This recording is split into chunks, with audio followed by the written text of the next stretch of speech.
Good day, family. How much of history can we actually trust? We have to know that the victors always rewrite history. However, they have to use a certain amount of truth to make that history be believable. So often they're just changing some names here or there, or swapping out one race of people for another race of people. All of that stuff's all happened, you know. There's one truth that's come out is that Jesus' real name was Yeshua. So what you'll notice is I don't say Jesus a whole lot, and I don't say Yeshua a whole lot. I just say Christ. And for me, what I see a Christ is there's been many Christ-conscious people, and the highest hierarchy of what Christ is was Jesus Christ, or Yeshua. And a lot of people will be like, well, there's no evidence of Jesus in history. Well, to be honest, that doesn't seem to be the case, considering there's so many accounts that are even from atheists and from secular accounts. There's THALLUS at 52 AD, TACITUS at 56 to 120 AD, BAR-SERAPION at 70 AD, Phlegon at 80 to 140 AD, Pliny the Younger, 61 to 113 AD, Lucian of Samosata, 115 to 200 AD, CELSUS, 175 AD, Josephus, 37 to 101 AD, the Jewish Talmud is 400 to 700 AD, and the TOLEDOT YESHU is 100 AD.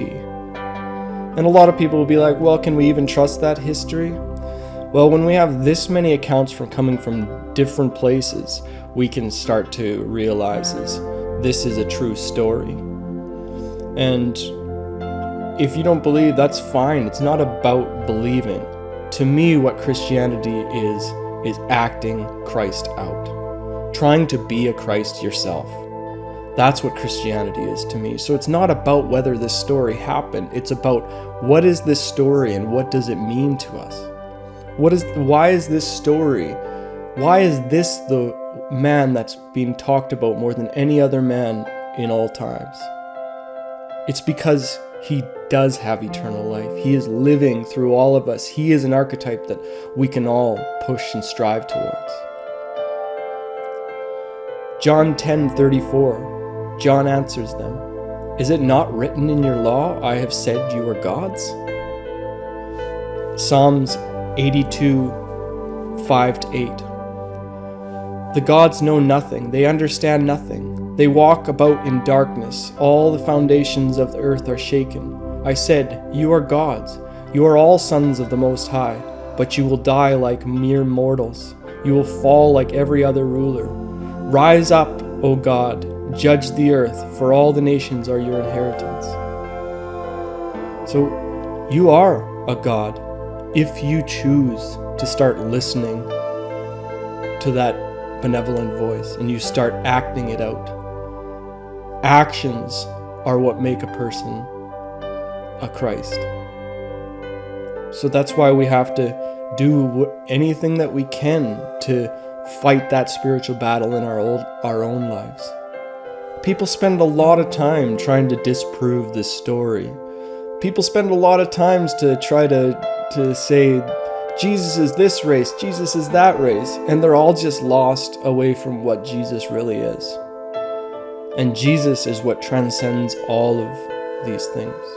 That Christ inside of you, that's the fire inside of you, that's the God inside of you that you can start to live out in this world. You know, I do believe that the Bible is full of booby traps. And I believe that we need to start to look at this book and realize the only way that a person is going to open that book is if there is some powerful knowledge in there that's going to lead them to those booby traps. So I say, read the Bible and all the words of it with your own discernment in your heart and with what you really feel. And you will see that there is an archetype of what Christ really is when you can pull away all the parts that we don't need. And I want to touch just a bit on a video I did recently about Yahweh. I would love to go around and help people awaken that Christ inside themselves. Help people break free from the mental enslavement that holds them in the Babylon. However, if I took Gandhi and Ruby way out in the woods and said, "You're free," and I left them there, they'd be done in 2 days max. We want the world to awaken. However, most of the world cannot awaken because it will cause their death.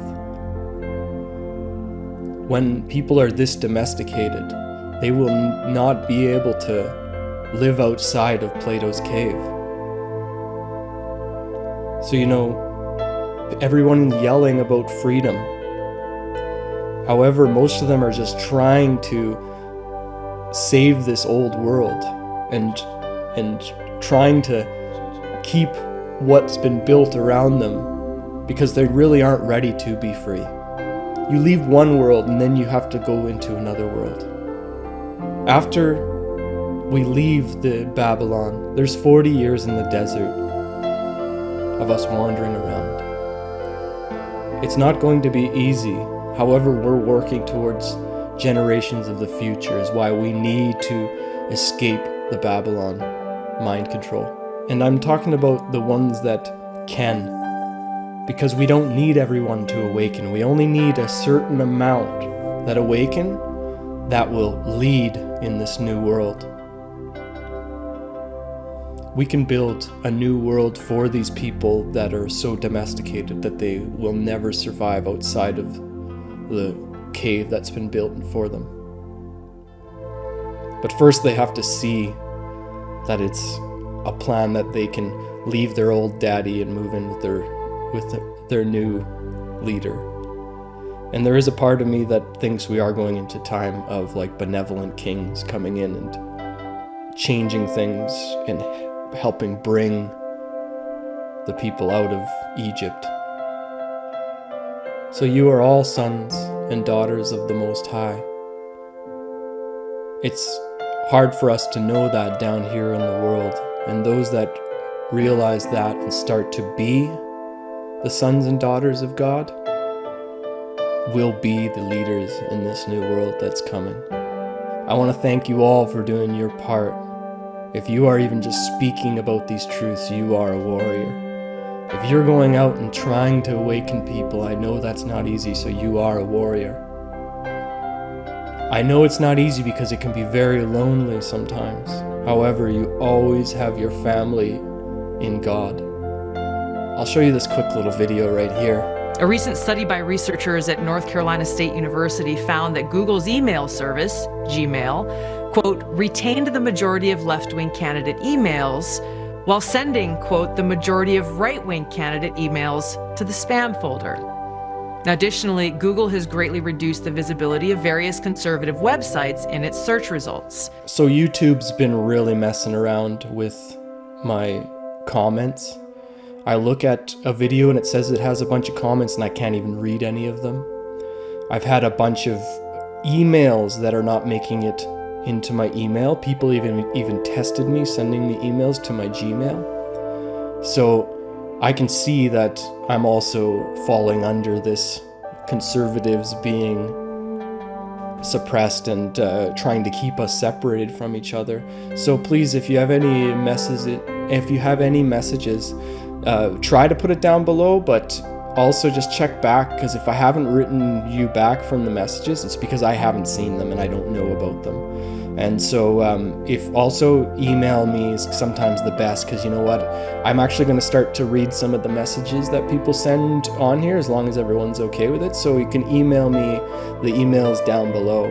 So we have a bit of a war to get through here, and we just have to stand strong and know that this is happening to us. So I love you all, and God bless.